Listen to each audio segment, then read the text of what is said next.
Oh my God, thank you. Thank you. Hello. Mwah, mwah, mwah. Oh, criminy. Good morning. Do you like the weather that San Francisco turned out for you? Oh, God, so lovely to see all these shining faces. Hi, everybody.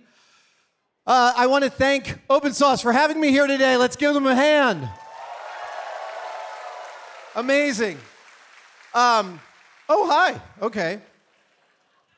I'm going to have to refer to some notes here. I want you to know that I'm going to say some numbers up here on stage. And one of the rules of my channel is that if I'm saying numbers, I'm wrong. So just know that while my numbers might be spongy, my rhetoric is sound, in my opinion. Secondly, we are living in a fact-challenged world right now. And many of us in the engineering and the sciences retreat to the comfort of numbers and the comfort of weights and measures, the things that are unassailable, the things that we can all agree on. And this is a talk about my finding comfort in finer and finer increments of precision. So about 3 years ago, sorry, I want to say one other thing. I had a really, really amazing time at the party on Friday night, and every single person I spoke to who told me that Mythbusters and the work of me and my colleagues got them interested in the science, I cannot tell you how much I and we all appreciate hearing that. It's so mind-blowing. Also, I wonder what you burned down. So just a blanket apology to everyone's parents. About 3 years ago, I lost a friend and colleague, and in trying to process the grief of losing someone so close, I retreated to the comfort of numbers. I decided to make myself something I had always wanted that I didn't think I was capable of making, and this is Hellboy's sidearm, the Samaritan. It's a gigantic revolver. They made the originals at Weta Workshop for the original film directed by Guillermo del Toro, and I've held the original one, and I wanted one. But this is a surpassingly difficult engineering challenge, building something mechanical with multiple parts that all have to fit together for it to work. This was a task that I was not good enough to complete when I started it, but that actually is kind of the way I approach many of my builds. I got good enough to finish it over 220 some odd hours of refining the increments in my shop. And it's a beautiful feeling getting to know my machines to a degree that even though I've got a digital readout measurement system that goes to a 10,000th, I still know on which side of about 1,000th my machine falls. I know how to adjust my lathe to get the exact measurement, to get that needle to drop at 0.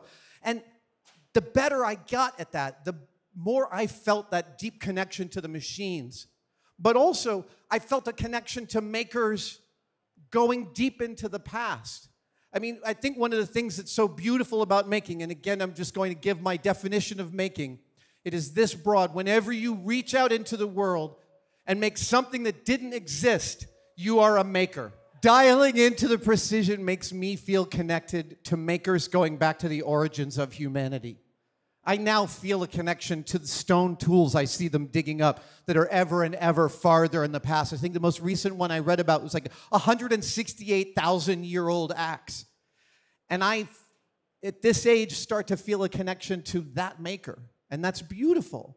And I also start looking at watches and things that we've been making for hundreds of years, and I start wondering how we got here. How did we become so precise? How do we make things so well? Now, before I continue, I want to give you a bit of a dive into the numbers that I'm talking about. So I'm going to start with about 4/1000ths of an inch, or the thickness of a standard piece of copy paper. If you can picture holding a piece of paper in your hand, you're feeling the difference of about 4/1000ths of an inch. If it's a cigarette paper, for those of you who might roll cigarettes or other things, that's about 1/1000th of an inch. Cigarette paper is very reliably 20 to 25 microns, or about 1/1000th of an inch. Now, When we go below that, I said a thousandth of an inch is 25 some odd microns. A micron is 1/1,000,000th of a meter. It's 1,000th of a millimeter. Now, submicron, we get to nanometer, which is 1,000th of a micron. And then we're going to go really deep, and I'll tell you that a proton is hold on. Where is it? A proton is 1/1,000,000th of a micron. Right, so a micron is 1/25th of a thousandth of an inch. A proton is 1/1,000,000th of that. Okay, so I'm talking about watches. I'm looking at watches from the 19th century, and I'm wondering how these companies made things at such a fine grade of precision using equipment that is less advanced than what I have in my shop right now. And when I started to look at that, I learned that starting in the early 16th century, like 1700, people around the world realized that we needed to codify our measurement system. And so the metric system comes out of that, and it changes over the years. England has one metric system, France has another, America has their own thing. And by the way, I want to stop right here and say, I'm really tired on my channel of getting people giving me crap about using standard imperial measurements. It's the Mac versus PC boring-ass debate. It's whatever works for you. And I would love to use the metric system because it's objectively better, but that's not what I was trained on. That being said, I learned that there was this process whereby there wasn't really an agreement about what measurements were. So one shop might have their definition of an inch, and another shop might have another definition of an inch. Now, the governments, England, France, America, and others, were actually trying to come to those standards. France had a kilogram made of platinum in 2 vacuum chambers for a couple of 100 years until we decided to change our basis of what the metric system is based on. But so they had this kilogram in a vault. England, I was at the Royal Society last October, and they brought out an 1847 meter. A yard from 1847. It's a piece of brass made to incredible precision. This was what Britain said, this is a yard in 1847. But how does that measurement get to anybody who needs to use it? So this is where I want to introduce you to an important and amazing engineering genius named Carl Edvard Johansson. Those of you who know about Carl Edvard Johansson probably nodding your heads. If you don't, here's the thing. It is such a shame that such a piece of shit like Henry Ford has so many words spilled on him, and we don't know the name of Carl Edvard Johansson. Because Carl looked up in 1890 and saw this problem and saw a way to potentially solve it. What he did was he invented a thing called gauge blocks. And what he understood, when I was talking about finer and finer increments of measurement, the fact is that when you are dialing in highly precise equipment, your measuring tools are only really reliable to about 1,000th of an inch, and some measuring tools can get you to a micron, but really past 1,000th of an inch, we stop measuring and we start comparing. So instead of using the dial calipers to measure sub-thousandth measurements, we actually build a reference standard and we compare, and that's a far more reliable way. It bypasses the degradation of equipment, and so this comparison is the system that Carl Edvard Johansson built. They're called gauge blocks. There's about 100 of them. And with them, you can assemble any measurement from like about 50 thousandths to about 4,000 thousandths, or 4 inches. And the first gauge blocks were made by Carl and his wife in their kitchen. So these are little tiny things. I'm going to pull. I actually brought a couple to show you. And in order to use these, they had to be incredibly flat.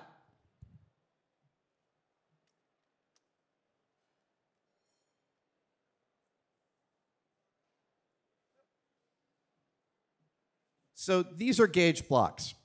These are gauge blocks that were gifted to me by Mitutoyo. They're part of a ceramic gauge block system. There's 100 of these in that system, and the box of them costs about $5,000. And it's because of the precision of the flatness on the sides of the block, on the sides of the blocks. This is a 3-inch. Yeah, that's a 3-inch, and that's a 1-inch. And they are measured from side to side. Sorry, I've got a little tremor because I'm so excited. They are so flat across these planes. How flat are they? They are so flat that if this inch was the length of Manhattan Island, 22 miles long, the total variance up and down would be less than 1 inch. And so the way you do this, the way you actually get things that flat is, well, again, it goes back to the origins of precision. If you want a really flat surface, you need 3 blocks, A, B, and C. You rub A to B, and then B to C, and then C to A. And if you keep doing that, you keep following that, A to B, B to C, C to A, there's only one shape that is consistent that comes out of that exercise, and it is a perfectly flat surface. And the degree of flatness is only dictated by the degree of your rubbing compound. And so Carl and his wife are sitting there in his kitchen lapping these flat gauge blocks for weeks. The first sets cost like $20,000 in 1890 money. Right? These were a fortune. And it actually turns out that it was Henry Ford that realized the utility of gauge blocks, bought Carl Edward Johansson's patent, and actually made them universally available. So that's a good thing Henry Ford did. We'll give him that one. And then, so again, just to reiterate, the way gauge blocks works is if I wanted a 4-inch measurement, well, I might grab a 4-inch gauge block, but let's say I don't have one. I take the 4-inch, the 3-inch, and the 1-inch, and I put them together, and that gives me this reference standard. Oh, this is the other thing that Johansson did. He went to the governments and measured his gauge blocks off the government's standard.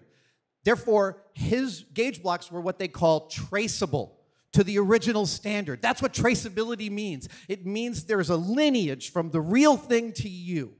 And this allows shops to actually cross-compare. It allows one watch shop to make a gear that they say is 0.7539 inches wide or in diameter, and another shop to make a piece that fits it exactly. And only something like gauge blocks will engender that sort of precision. Okay, hold on, I gotta check my notes. Thank you.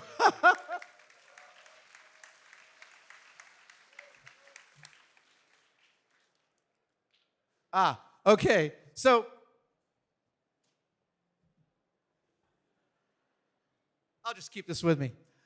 So when you are stacking gauge blocks, you don't just stack them willy-nilly. You don't just do that. And the reason you don't is because you could do that 5 times and measure it, and you'd have 5 different measurements. If you want a consistent measurement every time you're stacking gauge blocks, you have to put them together in a process called ringing, W-R-I-N-G-I-N-G.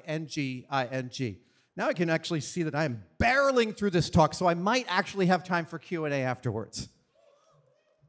So ringing works like this. You join 2 clean blocks together at a 90-degree angle, and you push them and you turn them, and they stay. Now, here's my favorite part about this. We don't know why these stick together. Seriously, you want to go figure something out? Figure this out.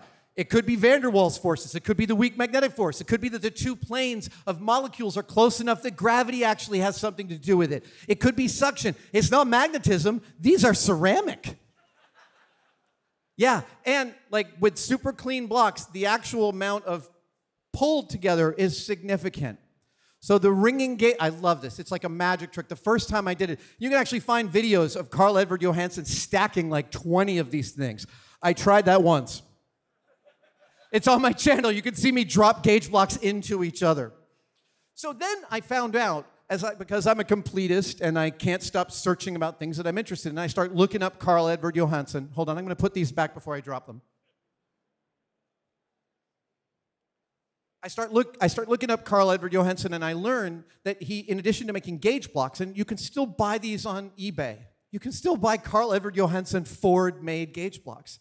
You can also buy Carl Edward Johansson meters. So I bought a 1-micron indicator made by Carl's original company. It says CEJ on the stamping. It's beautiful. And I got it from eBay, and I think I got it on a Saturday, but I was so excited I went into the cave and I started a video. And I I'm a longtime storyteller. I love nothing more than a narrative arc. I want to give you an act structure, 3 acts. I want a 2 to 3 act turn. I want an exciting rhetorical finish. But I opened this video and said, look, I'm just opening something I got in the mail. This video will not have any kind of rhetorical arc. It's just me showing you something. So I break out Carl's gauge, and I break out 2 sets of gauge blocks. I have a steel and a ceramic set. And I start showing how gauge blocks work. And so I take a 1-inch gauge block from the steel set and I put it under. And then I remove it and I take a 1-inch gauge block from the ceramic set and I put it under. And you can see they fall at the exact same line. And then an idea occurs to me on camera, and I pull the steel block out after measuring it to 0. And I held it in my hand for 15 seconds without cutting the shot. And then I put it back under the gauge. I'm getting goosebumps as I tell you this because that gauge read 1 micron bigger. That the body heat that I imparted in 15 seconds to this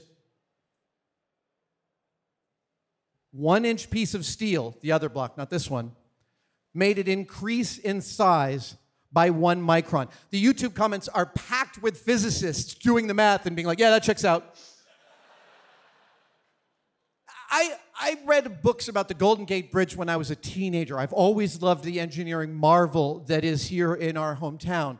And I've long known that the 7,600-foot-long cables that hold that bridge up are not exactly 7,600 feet long. In fact, they're 15 feet longer in the middle of the day than they are at night. That's the coefficient of expansion of those steel cables. They are 15 feet longer in the middle of the day than they are at night. Now, where was I going with this?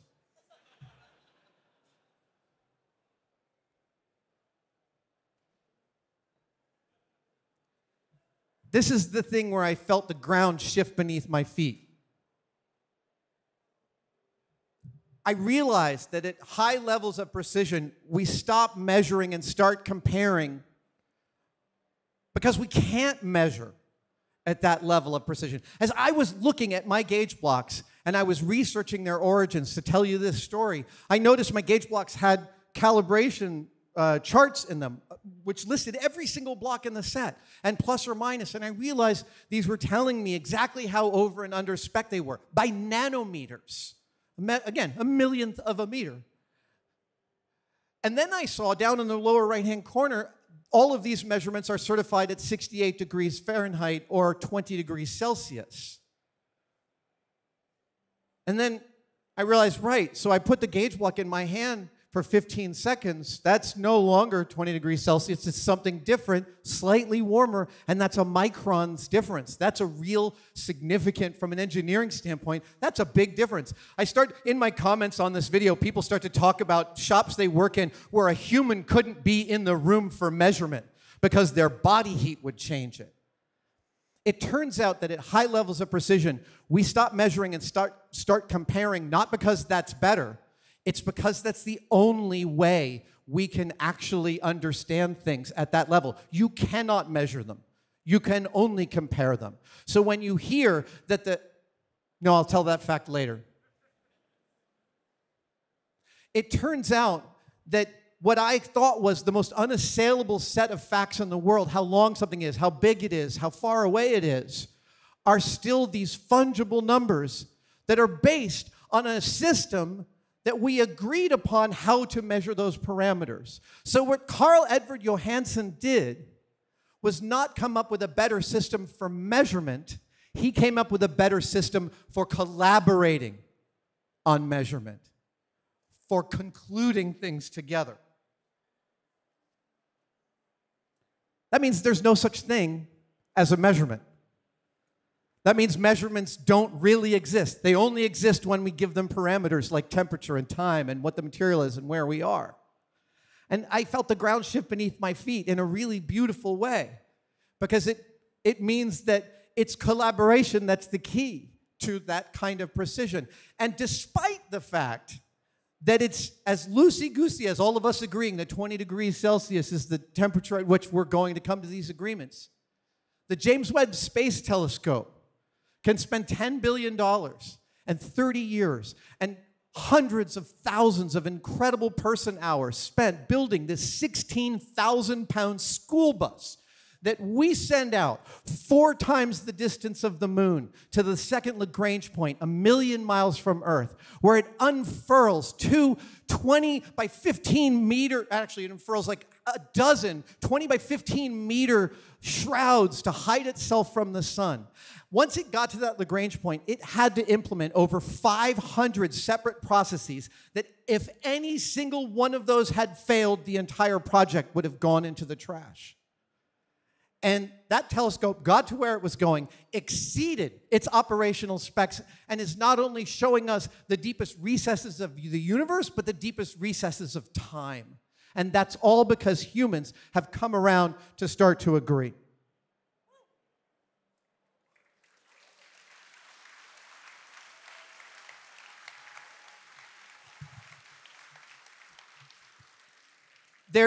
There's a beautiful, beautiful YouTube channel I love called Numberphile, which is a bunch of charming British mathematicians talking about... My wife has actually tapped me on the shoulder while I'm watching Numberphile and asked me, "Are you crying about geometry?"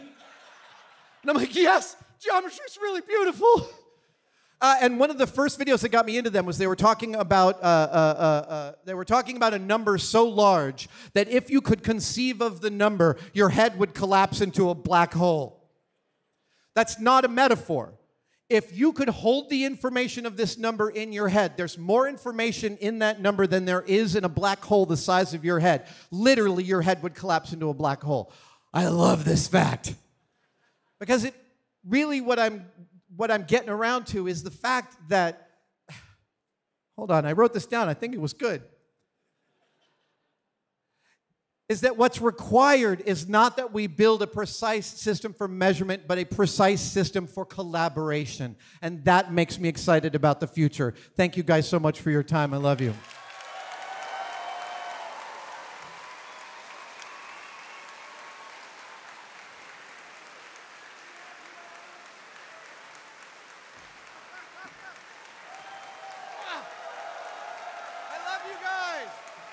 You guys are awesome. Stay making, stay curious, take really good care of each other, and be kind. I love you.